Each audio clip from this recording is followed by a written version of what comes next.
From the arena to the front office, this is Scoreboard. I'm Chris Titley, and each episode brings you stories from the game of sport, where mindset, money, and meaning shape what comes next. Athletes, coaches, owners, and business leaders unpack the moments that matter, because the scoreboard isn't just about winning, it's about life beyond the game. Now let's get to this week's episode. Hi, it's Chris Titley here, and on today's episode of Scoreboard, the podcast, I'm joined by Mel Jones. Mel, thank you so much for being part of this series. Absolute pleasure, Chris. I've seen you have got a few cricketers on your bandwagon already, so lovely to join them and the rest. Yes, excellent. Mel, we're sitting here on the 7th of May, a beautiful, fine Brisbane day here as well. What have you been up to in the last couple of days? Oh, it's been hectic actually. Been trip to Canberra yesterday with a business colleague, chatting to the Indian High Commissioner about all things cricket and sports diplomacy, which is quite good. Chatted to DFAT about the Afghan women's cricket team. Lots of chats still around that and the sort of the build of their high performance program, and about to actually have a chat with Craig Morris, who's with the US Tennis Association, an Aussie from Melbourne, chatting about a new business build that we're doing, taking women to New York in August. So women are working in the business of sport. So lots in between, trying to get ready for Sky Sport in a month's time. Yeah, no, wow. I just want to touch on the Afghan cricket team for a bit. I'd love the listeners out there to tell a bit of a story about that the background in 2021, I believe it was. Yeah. So I think most people sort of remember the footage that they saw on the news when the Taliban took over, and the chaotic and quite traumatic scenes at the airport with people trying to leave Afghanistan. I was actually in quarantine at the time, coming back from the UK from a stint with Sky Sport over there, and had a message from Shada Ugra, who's a brilliant Indian cricket journalist, and she had a connection with one of the Afghan girls. And she just messaged me and she said, "Do you know any of them? Would you mind just sort of reaching out just to see how they are?" And I said, "Oh, look, no problems whatsoever." And long story short, voice message to Benafsha saying, "I work in cricket. I don't know if you know who I am, but, all these sorts of things." I said, "Do you need any help? You or the players, do you want to try and get out?" Because we'd already had the Afghan women's football team land in Melbourne. And I knew some of the women that were involved in that process. And Little B, as we call her, she said, "Yeah, I do, the players do." So we had 19 contracted players all of a sudden in a big WhatsApp group trying to figure out how we get humanitarian visas, how we get them, not just the visas, but then the process of getting them across to the Pakistan border through multiple checkpoints. Had a wonderful team of Emma Staples, who's been a great mate of mine for many a year, Dr. Catherine Ordway, who was at Canberra University. And so the three of us just sort of buckled down and tried to figure out the world of visas and governments and all this sort of side of things. So in the end, it was 130 plus players, administrators and family members that we got out to Australia. Wow. I think I was reading some articles saying it was sort of a bit like a Bourne movie, like it was the checkpoints and obviously people were fearing for their safety, but now they're residing, the 130 are residing in Australia at this stage. Is that right? Yeah, it is. And, you don't want to make light of it, sort of the process at the time, but my Fox Sports producer, Kate Carr, was just sort of sitting there. We're in the control room during a game, and I'm commentating 30-minute stints, and in between that I've got a player sort of dropping pins saying, "I'm here, where's the driver?" because she'd crossed illegally at the time. And so that part certainly felt like you're smack bang in the middle of something just so fanciful, like nothing that you'd ever think that you'd be ever involved in. But I think what you certainly realise, I absolutely love the sport of cricket. I love the community side of cricket, and that's where you're in a fantastic sport, because it was all those people from community club cricket and land sort of just reaching out, helping settle these players into clubland and cricket, and sort of just opening up their arms and wrapping them around them in a pretty traumatic time was something pretty special to see. Yeah, the power of sport and the power of cricket, not just around the sport but also around life. I'm curious to know your interest in cricket, when it began. Is there a particular memory? Typical Aussie kid. So my mum comes from a small country town called Rutherglen in Victoria, up near the Murray River. wine region. Probably a few people are thinking, why do I know that? So if they like your fortified wines, your ports and tokais and things like that. Some people remember racetracks as well for yeah, regional that's areas. it. So Mum grew up there. My nan and Pa built their family home back in, I think it was 1936 kind of thing. So it was always Christmas holidays and family holidays up there. I had 6 male cousins, so it was backyard cricket right throughout the summer. My dad's from Trinidad in the West Indies, and he, although growing up in Trinidad, spent the majority of his life in London, but knew a lot of the West Indian cricketers. So when they toured here throughout the halcyon days, Dad would always sort of send Wisden Cricket magazine signed by Malcolm Marshall, who was a good mate of his, get me tickets to the game. So I think it was sort of the combination of just childhood sport and play outside, whether it's schoolyard or beach or backyard, and then sort of knowing and having connection with the West Indian men's cricket team and sort of identifying with them a lot more than probably with the Australian men's team as a kid. So it was sort of the combination of the two. I'm also curious to know, you retired in 2005, so it's 20 years ago, but growing up then, what was your pathway like to become a player that represented your country? Oh, look, completely different to today. Young girls and boys, watch the WBBL on TV and watch the Australian women's cricket team doing their amazing feats. And so, there's an Australian women's cricket team to aspire to. Whereas, I was aspiring to kicking Alan Border out of the middle order of the Australian men's team because I just had no idea there was an Aussie women's team. A thing, yeah. Yeah, so it was. I was very fortunate in the 2 schools that I went to. I had teachers there that were really supportive of a young girl playing with the boys. So Middle Park Primary School was fantastic, and then went to Elwood High in Melbourne. And my geography teacher loved his cricket. He was an English guy, and got a girls' cricket team together. Got us involved in local clubs. John Hanscom was his name, and if the name rings a bell, it is a connection. It's Pete Hanscom's dad. So yeah, he was pivotal in terms of getting me involved in club cricket, and then sort of once you're in the system, then you sort of have a better idea that eventually there is an Australian women's cricket team. Wouldn't mind trying out for them one day, and it sort of went that way. Do you remember when Peter was born? Pete was late in life for John. So I'd already sort of left high school and the like, but going full circle, I ended up working at it was called Elite Sports Properties back in the day. It's now TGI, for Australia's largest sports management company, and I was working there managing female athletes. Full circle, Pete Hanscom was actually managed by the crew that I was working with. So caught up with John, sort of as Pete was coming through as well.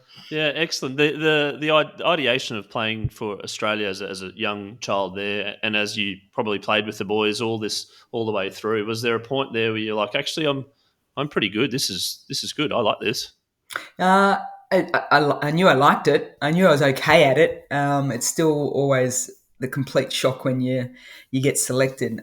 We were playing a state final, actually, Vic, New South Wales at the SCG, and it was the final presentation of the. We'd lost to New South Wales again, and I remember getting into the pavilion and.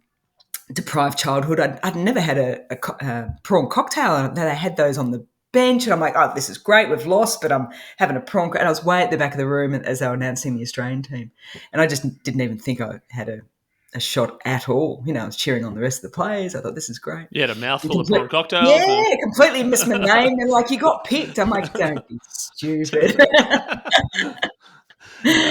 And then to represent your country that moment, you remember the first game? First game, I do, not for great reasons. We were actually playing, it was one of the first tours that the Pakistan women's cricket team had overseas. And they had what a journey they had just to get to playing cricket. They a lot of them had to say that they were leaving, going on holidays, and they weren't actually, they all had to leave in separate groups to come out and play. So they were playing underneath the Pakistan Women's Cricket Association. Back then they weren't with the PCB. And it was just a completely different world. We were playing in Melbourne, playing at a school. It wasn't even at a major cricket ground. It was at Waverley. It was 43 degrees. The Pakistan team were in the middle of Ramadan, so they had all their challenges themselves. We'd piled on runs. Lisa Titley and Belinda Clark, no surprise there, piled on hundreds of runs.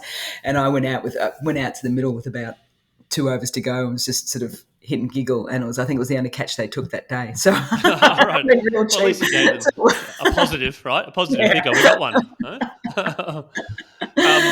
And growing up in that era of women's cricket, those golden names that you mentioned, yourself and Belinda Clark, etc., and sitting here in 2025, you're proud of what you guys did in that era, and where can women's cricket go from now?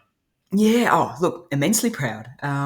It was a professional team without being professionals, if you know what I mean. Not paid, never got paid to play right throughout my career, but the way particularly in which Belinda Clark led the side as a leader was phenomenal. And I think the pride also comes from, you win World Cups and Ashes, and you hope to sort of inspire the next sort of generation coming through. But the pride comes through two things. I think one, making sure that there's still a connection to the past players, and I think we were really strong on that. And hopefully, I can certainly see that still front and centre of the minds of the current Australian players as well.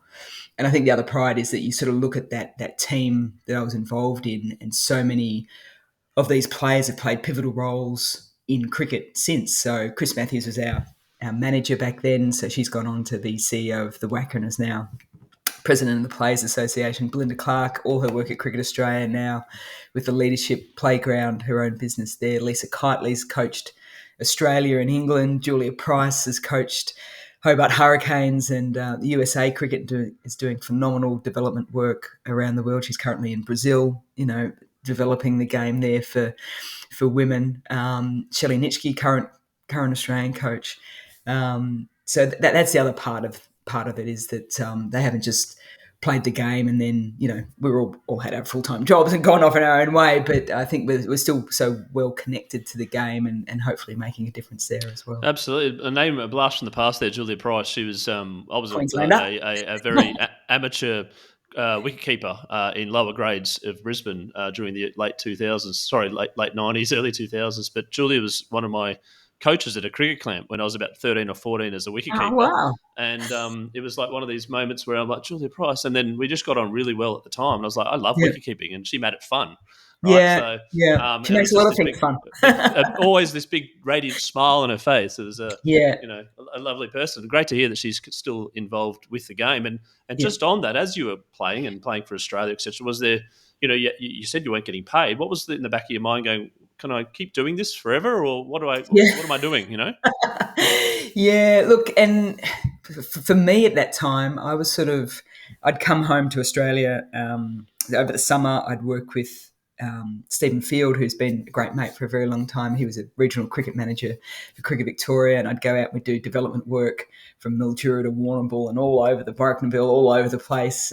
So I'd sort of be doing bits and bobs over the Aussie summer. I then, over the winter, would travel overseas. I worked in South Africa and Surrey Cricket, county cricket, working in game development over the winter time. So it was sort of bits and pieces for me at that stage. At the back end of my career, I sort of delayed I was a teaching degree through human movement and then a grad dip in teaching. So I got into PE teaching a little bit at the back end. But most of what I tried to do was allow myself the chance to, live and get money in to survive and train, but also hopefully have still that touch point with cricket that would, allow me the opportunity of sort of delving into work post playing days as well. And as a batter during your career, what attracted you to being a batter as opposed to a bowler or something else? What is it that you loved about it? Well, actually, I started off as a bowler. So Australian youth teams, I'll say I was the opening quick, but there's no footage, so the pace might not. No one can really deny the pace of it all. Opening quick. Just keep running with that. Yep. I'm going to run with that. And then I had some back issues, and in the sort of time I was sort of recovering from that, just spent more and more time with bat in hand at training and things like that. So I was probably always going to be a better batter than I was a bowler. And I think for batting, it's that nervousness, I think, around the fact that you really only get that one chance. Yeah, you can get dropped or not edge one, not get given by the umpire, but so you're always on edge a little bit. And I think I quite liked and enjoyed that element of it. And I think there's a creating your own style to batting as well. You know, we've seen some. We're very fortunate in Australia across the men's and the women's game to see so many, world class batters, but they've all got their own unique style about their game. And I go back to playing in my grandparents' backyard. We had this. I should find out what the name of the plant or the bush is, but it was really spiky. So if you cover drove it into that, was the bougainvillea? No. No. I had that in my backyard cricket days. You had to get the ball. You had to go. Ow, This is it. So you can just keep running all the time. And whereas Nan's chook shed was on the hook shot, and as most people know, I was horrendous on it. So because you didn't want to hit Nan's chook, so you create your own style. Susie Bates is like that. She's wonderful on the cut shot, and that's because there was a gap in her backyard and was hitting away from the windows. And so you create your own style with it as well. And Mel, when it came to batting, what did you think that you had that others didn't, and why were you selected, and why do you think you got centuries, and why do you think you were good at batting? Oh, dude, I've never been asked that question in that way before. I think for my batting style, I always tried to make it as much of a partnership as I possibly could, because I think hopefully it helped me get through, tricky times, but also my partner up the other end as well. And I think that takes away a little bit of the, this bowler's got it over me kind of thing, because you're out at the moment, you're thinking process a little bit more than, the result kind of thing. So I certainly enjoyed that element of it. I'm the kind of person, you like to find a way through tricky situations, so that the harder it is, you like to try and figure out the best way to try and navigate that. And it's just that one-on-one nature, isn't it? That when you've got someone at the top of the mark, trying to stare you down, and you trying to protect your wicket and score runs, there's an element of that sort of, cricket's a fantastic team sport, but it's probably the most individual team sport you're ever going to come across. So you sort of had both of those wonderful elements in the one spot. Yeah, it's a bit like life, isn't it? Batting, I suppose. You got the challenges and you got the competitiveness. The other thing I was thinking about, were you patient? Probably not. At times, in and out. I think that's probably one of the things you work through as an athlete, isn't it? That you can be a little bit impulsive at times. And that was, I think, the joy of cricket too, is that when you're playing the sport on turf wickets and around the world, you have to navigate all those changing conditions. So you can't just go in and go, well, I scored 100 last week in Melbourne, so I'm going to go up to Brizzy, be batting early at Allan Porter Field and do exactly the same way, can you? It's impossible to do that kind of thing. So, patience came through getting out cheaply, I think. Did you count your score? Were you one of those people? No, not at all. I was a live the moment kind of person, which rightly or wrongly might have negated a few extra runs, but no, I wasn't a counter. And so then when you got a century on debut, did you know that you're getting close? I didn't really know I was getting close. We were at Guildford, and I'd love to say it was a sticky wicket and a seamer. Oh, it was so hard. It was the toughest wicket anyone could ever play. I think 100 was worth 300. Yeah. It was like batting on the M25, really. It was an absolute road. I can remember I remember getting into the 90s, and this is going to sound exceptionally weird for people to sort of think about, but I'd gotten picked for Australia without scoring a century ever, even at club cricket. And I can remember looking at the scoreboard going, I'm in the 90s, and I'm like, I've never been here before. It was like one of those sort of, light bulb moments. And then I can remember nailing the ball beautifully, but I just kept picking the fielders. And I can remember, we're going to go back to Julia Price here, because it took me a couple of overs, and she was running out. This is how old I am. It was film. So she was winding on, trying to get the moment, and she ran out of film. She's almost abusing me from the pavilion going, slow it down. Oh, yes, those days of film. I remember. Yeah. I went travelling in 2003, and there was no digital cameras, and we had to do we're at the the Leaning Tower of Pisa, and you're doing the trying to get it, but you go, well, I don't know if that was right. I don't know. And you had like 15, and then you go to the shop and you get a thing, and you're like, we got that. Oh, we got it. I missed it. Whatever. It's like 10 we missed, but we got one. We are showing our age. This the modern day cricket as a batter. How would you go? What's the? I mean, you've got 3 different types of games, or maybe even more now. With the reduced game in the 100 in England, you've got different types of games. How do you go as a batter? What advice do you give to young batters now? Yeah. Advice to young batters. I think there's always a foundation to cricket. You've always got to have, and I'm not going to go way back to, got to have a solid defence. But you've got to know how to defend you, and that looks so different to batters. I'm not saying it has to be absolutely perfect, but you've got to know how to give yourself the best chance of scoring runs, and to do that, you've got to have a defence that works well for you. So, some people, you look at Ben Duckett, like his leave percentage is 2%, which is absolutely ridiculous in Test match cricket. So his defence is still playing the ball. Now, some people would say, well, you're giving yourself more of a chance of going out, but for him, it works, kind of thing. So, for young cricketers, I say just get in the nets and play. Like, create just different scenarios for yourself. Have someone bowl to you or throw to you, and just, I can have to hit, if you're in those sort of old metal nets, each of the posts, they're my run scoring, and then change it around saying I have to avoid the posts of the fielders. Try and figure out ways in which you can develop your game to score runs, but also protect yourself and give yourself the longest time to score. And I think for the changes in games from Test to T20, your style of cricket will flourish in each element just with a little bit of extra time, kind of thing. I think that's you don't think they're sort of merging a little bit? I think it depends on the person and maybe on the team and the cycle that they're going through a little bit. You sort of look at England and their aggressive approach over the last couple of years, and they bring in, I just mentioned, a Ben Duckett like player and those sorts of things. But you still look at Harry Brook, and he can play long innings. And he can play magnificent T20 innings. So I think they're the better players, aren't they? The players that can figure that out.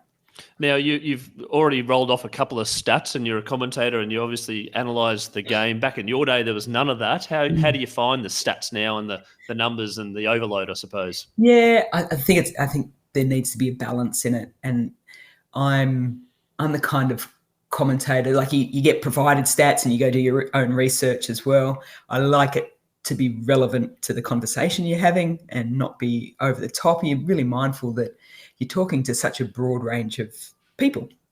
So some people absolutely love it, and you also decide on who you're commentating with. So if I'm commentating with Katie Martin and Julia Price, both of those are players that, like, Katie Martin loves her Hawkeye.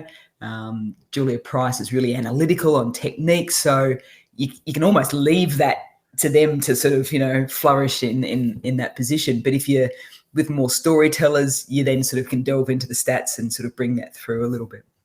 And Mel, where did the interest come from in being a commentator? That was, I need to give a shout out to Mark Jennings, former Australian captain, who was a selector of the Aussie team at the time, and she dropped me. And so I was actually in England working the Surrey cricket when the Aussie girls were over for an Ashes tour. And it was just when Sky Sport and the ECB had a contractual deal with their broadcast rights to ensure that they televised at least a minimum of one women's international per season. And I was over there. They needed an Aussie voice. They asked if I'd be interested. I said no. I said, why would I want to commentate on a game that I want to be playing in? It sounds horrendous. And they said, it's £300. And I said, tell me where, when, and what to wear. And I thought, I'm getting paid more than every single player out there on the field, so at least I've got one up on them for this day.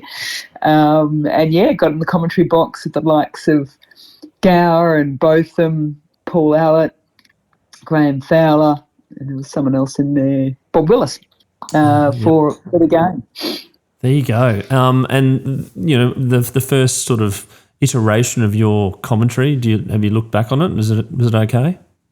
Horrendous. I've actually sound like I've sucked in a couple of balloons of helium. I was really surprised. Sky actually sent it through to me recently for a talk that I was doing, and I mean I'm no good, as we all are. We hate listening to our own voices.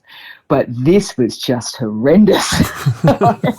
I don't know what's happened over the years, but yeah, I'm thankfully I've sort of got rid of that. And what's the key to being a good commentator, do you believe?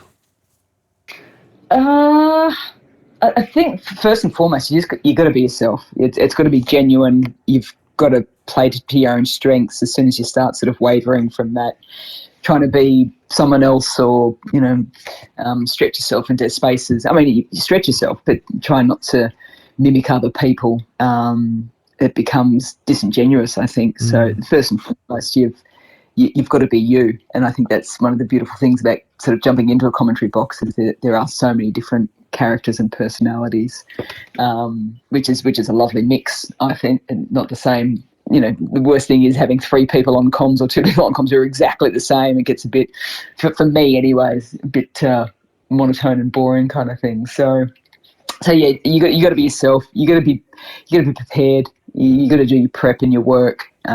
Yes, former players know the game and they can sort of lean into that. But there are so many other parts of the game that you need to. If there's a rain delay, you've got to have the ability to bounce in and out and off topics pretty quickly. You've got to stay up to date with world news and cricket and sport and all those sorts of things. And I think the other part is the most important bit is the person who's listening. You've got an element of educating them and entertaining them and keeping them engaged and not treating them like they don't know the game, but if they don't know the game, giving them enough information that doesn't sort of bombard overwhelm them as well. Yeah. You're speaking of rain delays, there was a particular rain delay event one time. There was a few kids playing cricket and you got yourself involved. Do you want to talk about that? Oh, Canberra, yeah. Yeah, Ashes in Canberra a few years ago. And funnily enough, I think about it and I go, why did I do it? Because that's part of I'm a big person on backyard cricket and just the play element of sport. And here are these kids playing a little bit of makeshift cricket on the concourse with a empty, bottle of water and makeshift stumps. And we had a bat, a Fox Sports sort of prop cricket bat in the commentary room. So I ran it down for them, which they absolutely loved. But it sort of took away from the ability for them just to sort of make up their own game. But I think they were pretty happy to. They were certainly very happy. I think there's a few balls bowled after that, and they'll maybe a couple of still drop catches. Yeah, one hand, one bounce. All the rules of the backyard cricket. Mel, I'm going to ask you about sport. Your favourite all-time sporting moment. Yeah, asking someone who's been involved in and watched a lot of sport. So that's a pretty tricky one. Giving myself a little bit of time to prepare here. I think and I'm going to say these and then I'm going to get off the call with you and then I'll be like, why didn't I say that one? I think as a fan, being at the Wimbledon final to see Ash Barty win Wimbledon. Yes, that's the first one we've had of that, which is great. Yes. Yeah, so that was special on so many accounts, on so many reasons. You had the whole history of Yvonne Goolagong and Ash and, her first Wimbledon and she, won Paris and then she went on to win the Oz Open after that. But I got there and I was sitting there in my always was, always will be T-shirt, which she spotted as soon as she came onto the court, but I didn't think she saw me.